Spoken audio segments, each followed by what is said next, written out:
शंकर आज जॉब से late night वापस आ रहा था कि सड़क के बीच उसे कुछ लोग मिले। वो एक पालकी को अपने कंधों पर उठाए जा रहे थे। उन्होंने सफेद कपड़े पहने हुए थे। आगे दो आदमी थे जिन्होंने माथे पर खून लगाया हुआ था। शंकर उनको देखकर बहुत हैरान होता है कि आधी रात को ये सारा क्या माजरा चल रहा है।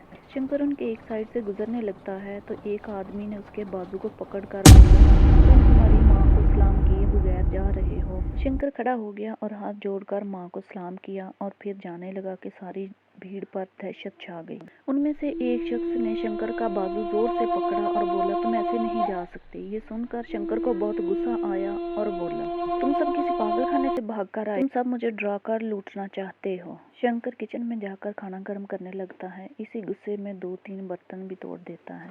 अचानक वो देखता है कि किचन की खिड़की में वही आदमी बैठा हुआ है जो शख्स उसे सड़क के किनारे मिला था। ये देखकर शंकर के होश ही वो बहुत डर जाता है कि एक गिलास उसके पांव पर गिर जाता है। कांच का गिलास गिरते ही उसके पांव पर बहुत से जख्म आ जाते हैं, मगर जब वो खिड़की की तरफ देखता है तो कुछ भी मौजूद नहीं होता। वो फिर डर जाता है।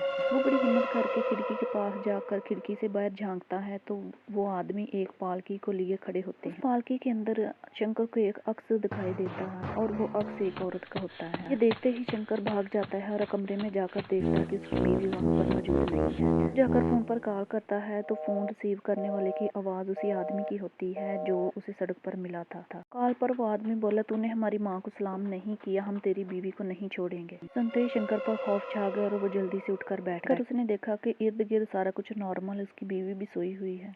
वो देखता है कि ना तो उसके पाँव में कहीं चोट आई थी और ना ही उसकी बीवी कहीं गई थी। उसी बुखलाहट में उसकी बीवी उठ जाती है और पूछती है क्या हुआ। वो कहता कुछ नहीं, बस ख्वाब था।